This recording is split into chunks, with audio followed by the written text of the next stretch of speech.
तो फिल्म की शुरुआत में हम मेन कैरेक्टर ब्रैड को देखते हैं, जो एक पायलट था। वो एयरपोर्ट पर आगे बढ़ रहा था, साथ ही अपनी बेटी से वीडियो कॉल पर बात भी कर रहा था। वो उसे कहता है कि मैं काम खत्म करके जल्दी तुमसे मिलने आऊंगा, जो सुन वो खुश हो जाती है। इसके बाद ब्रैड पायलट वाले केबिन में आकर अपने साथी पायलट से मिलता है और दोनों अपने अपने बारे में बातें करने लगते हैं। फिर फौरन बाद ब्रैड को बाहर बुलाया जाता है। एक ऑफिसर उसे बताता है कि इमरजेंसी की वजह से तुम्हें एक कातिल को अपने साथ ले जाना पड़ेगा, जो बहुत ही ताकतवर है, जिसका नाम टोनी है। ये जिम्मेदारी हम तुम्हें इसलिए दे रही है क्योंकि तुम काफी समझदार हो, जिस पर वो मान जाता है और अपने प्लेन के बाकी स्टाफ से आकर मिलता है। और ये लोग मुसाफिरों के बारे में बात करने लगते हैं कि सब आ गए हैं कि नहीं। और जैसे फिर सारे मुसाफिर आकर प्लेन में बैठ जाते हैं तो ये लोग फौरन अपनी उड़ान भरते हैं। ब्रैड अपने साथी पायलट को बताता है कि मैं अपनी बेटी से बहुत प्यार करता हूँ और बहुत जल्द उससे मिलने वाला हूँ। हमारा एक दूसरे के अलावा और कोई नहीं है। और फिर ये लोग रात तक प्लेन में सफर करते रहते हैं, लेकिन तभी अचानक मौसम बिगड़ने लगता है, जिस वजह से ब्रैड परेशान नजर आता है क्योंकि उसे कुछ ठीक नहीं लग रहा था। वो सभी मुसाफिरों को सीट बेल्ट बांधने के लिए कहता है। रेडियो के जरिए वो अपने सेंटर से बात करने की कोशिश भी करता है, पर उसकी बात नहीं हो पाती क्योंकि आहिस्ता आहिस्ता यहाँ के सारे रेडियोस काम करना बंद कर देते हैं। अब तभी अचानक बिजली का तेज झटका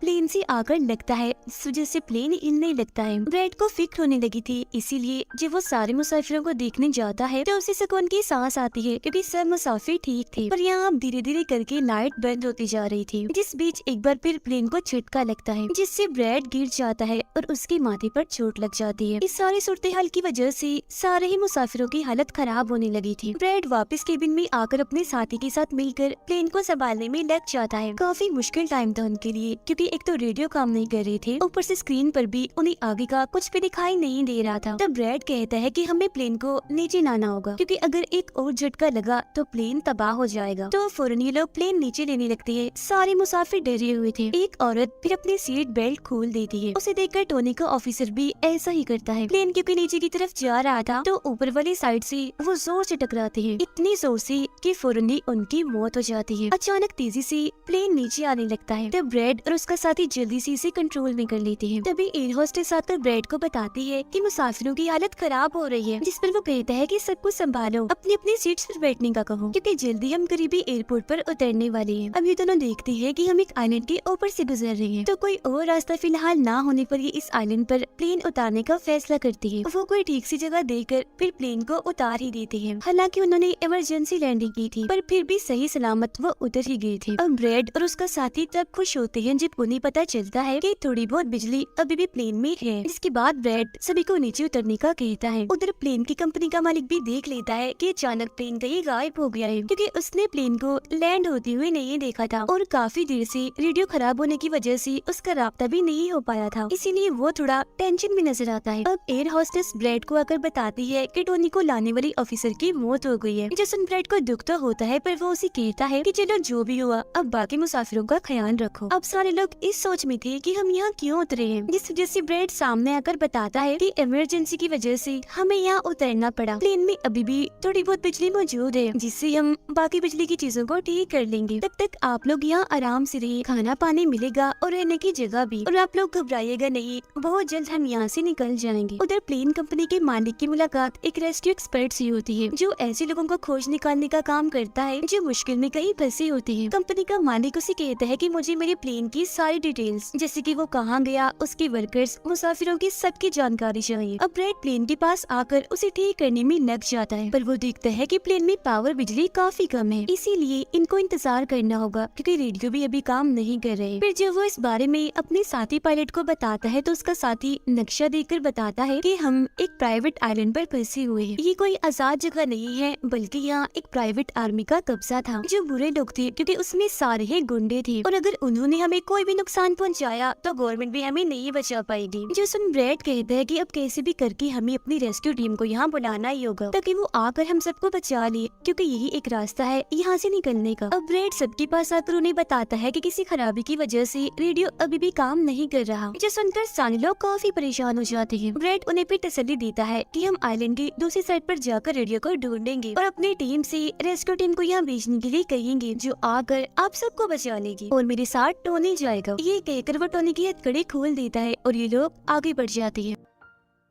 अब हम प्राइवेट आर्मी इन्हें जो बुरे लोग थे उनके हेड को देखते हैं, जिसके पास एक आदमी आकर बताता है कि यहाँ आइलैंड पर एक प्लेन आकर रुका है इमरजेंसी की वजह से, और उसके अंदर बहुत सारे लोग हैं जो अलग अलग मुल्कों से हैं। जो सुनकर प्राइवेट आर्मी का हेड उसे पैसे देता है इस जानकारी की, और फौरन अपनी टीम को तैयार होने का कहता है, क्योंकि शायद ये लोग उन्हें लौटने के इरादे से जाने वाले थे। आइलैंड के जंगल में ब्रेड और टोनी आगे बढ़ रहे होते हैं। टोनी ब्रेड से पूछता है कि तुमने मुझे आजाद क्यों किया और अब कहाँ लेकर जा रहे हो? तो ब्रेड उसे कहता है, क्योंकि मैं तुम्हारी वजह से सबको खतरे में नहीं डाल सकता, और यहाँ एक खतरनाक प्राइवेट आर्मी है जिसका मेरे साथ मिलकर तुम्हें सामना करना है। वो फिर और भी बहुत सारे सवाल ब्रेड से करता है, और फिर अचानक ही चुप हो जाता है। तो जब ब्रेड पीछे मुड़कर देखता है तो टोनी वहाँ नहीं था, वो गायब हो गया था। उधर रेस्क्यू एक्सपर्ट प्लेन की जानकारी निकालने में लग जाता है। एक वीडियो में वो ब्रेड को देखता है जो झगड़ते हुए मुसाफिर से लड़कर उसे काफी मारता है। अब उसकी लड़ने की महारतें देखकर रेस्क्यू एक्सपर्ट काफी खुश हो गया था। जिसके बाद वो एक प्राइवेट कंपनी के लीडर से बात करता है, कहता है कि आप लोग तैयार रहिए, कभी भी आपकी जरूरत हमें पड़ सकती है। जिस पर वो हाँ बोलता है। जंगल में आगे बढ़ते हुए ब्रेड एक खाली पड़ी फैक्ट्री में जाता है, जहाँ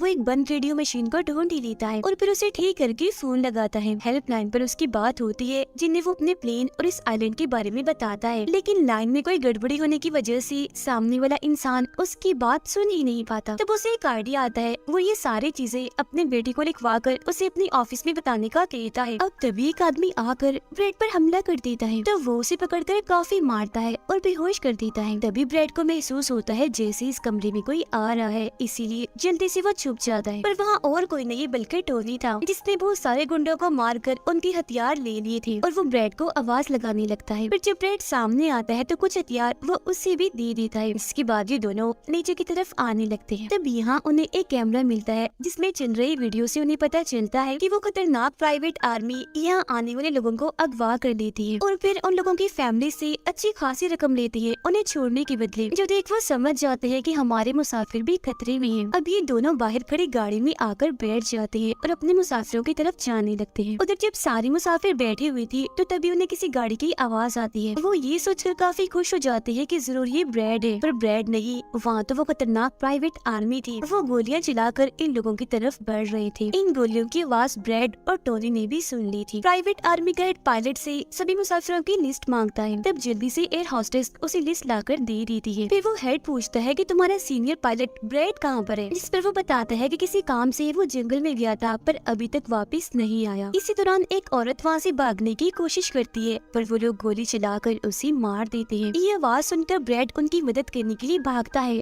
पर टोनी उसे रोक लेता है। गुंडे सारे मुसाफिरों को बस में बिठाने लगते हैं, क्योंकि वो इन्हें अपने साथ ले जा रहे थे बंदी बनाकर। उनका लीडर अपने दो साथियों को कहता है कि प्लेन में जाओ और सारा जरूरी कीमती सामान ले आओ। जिसके बाद खुद वो सारे मुसाफिरों को लेकर यहाँ से निकल जाता है। तब ब्रेड टोनी पर गुस्सा करने लगता है कि वो हमारे लोगों को ले गए और तुमने मुझे जाने ही नहीं दिया। जिस पर टोनी उसे समझाता है कि वो काफी बड़ी आर्मी थी, खतरनाक लोग है वो, अगर तुम चली भी जाती तो इतनी बड़ी आर्मी से अकेले नहीं लड़ पाती। फिर अभी दोनों दुखी तो थे, पर आगे बढ़ जाते हैं और उन दोनों गुंडों को पकड़ लेती है जो प्लेन से कीमती सामान ले रही थी। ब्रेड गन पॉइंट पर उनसे पूछता है कि मुसाफिरों को लेकर कहाँ गया होगा तुम्हारा हेड? जिस पर वो बताता है कि यहाँ एक खाली फैक्ट्री है, वहीं गए होंगे वो लोग। अब रेस्क्यू एक्सपर्ट को ब्रेड की बेटी से उधर की सारी सूरत हाल का पता चल गया था, यानी कि उनका प्लेन वहाँ एक आइलैंड पर फंसा हुआ है और साथ ही वहाँ एक काफी खतरनाक प्राइवेट आर्मी भी है। वो इस बारे में प्लेन कंपनी के मालिक को बताता है, जिस पर वो कहता है कि फौरन अपनी प्राइवेट टीम और रेस्क्यू टीम को भेजो। फिर ये लोग जैसे तैसे करके उस आइलैंड और उनके प्लेन को ढूंढ ही लेते हैं। जब इनके बीच फैसला होता है कि प्राइवेट टीम का लीडर सबसे पहले वहाँ जाएगा अपनी टीम के साथ। उधर एक गाड़ी के जरिए ब्रेड और टोनी फैक्ट्री की तरफ जा रहे थे, जिसके पास पहुंचकर ये चुपके से अंदर घुस जाते हैं, जहाँ वो सारे गुंडे मुसाफिरों की वीडियोस बना रहे थे, ये दिखाने के लिए कि कौन सा मुसाफिर किस मुल्क से है। अब प्राइवेट टीम भी प्लेन के पास पहुंच जाती है, पर इन्हें जब वहाँ कोई नहीं दिखता तो टीम का लीडर प्लेन के अंदर जाकर चेक करता है, जहाँ 2 लोगों की लाशें थी। इसके अलावा वहाँ ब्रेड का छुड़ा हुआ मैसेज भी मिल जाता है, जो कि उस फैक्ट्री तक आने का रास्ता था। फैक्ट्री में दोनों छुपकर उन गुंडों पर नजर रख रही थी, जिनमें से 2 गुंडों को वो पीछे से आकर पकड़ लेते हैं और मुंह बंद करके उनका दम घोट देते हैं, जिससे उनकी मौत हो जाती है।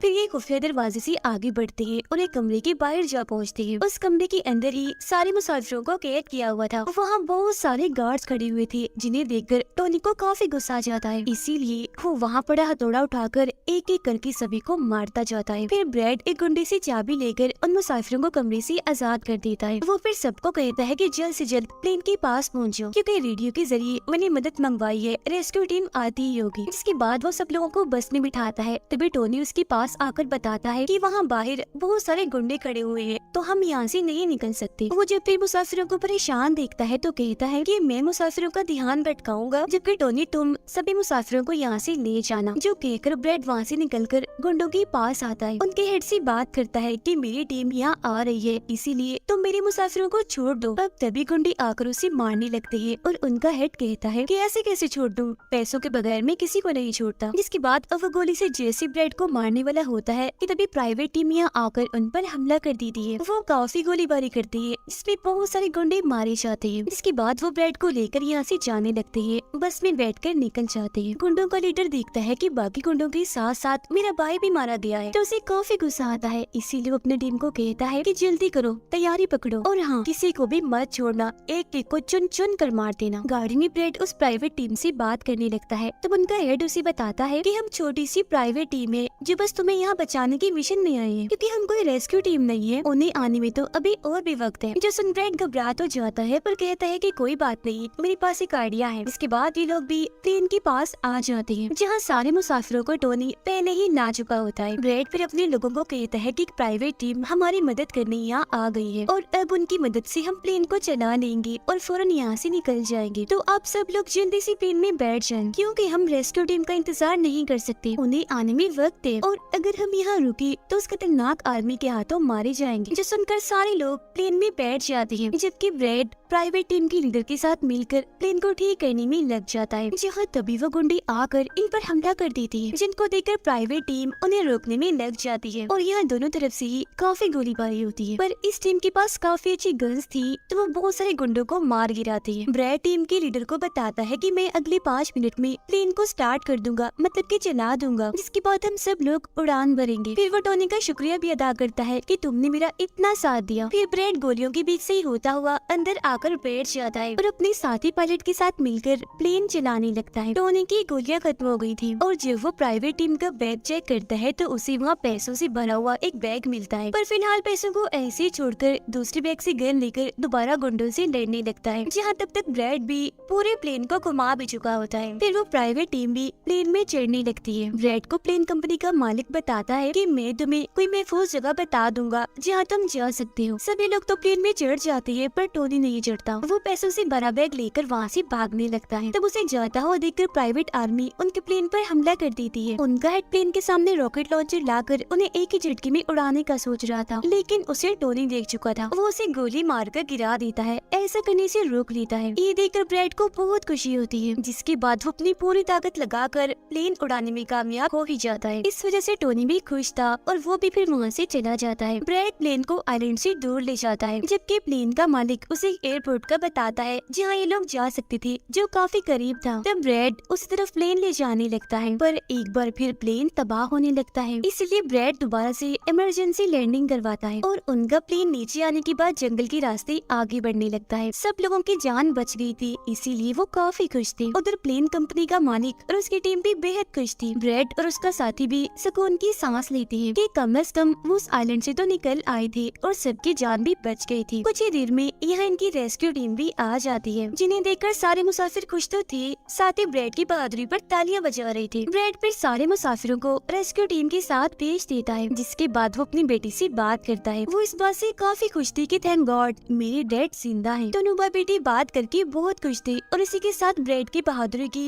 ये कहानी इधर ही खत्म हो जाती है।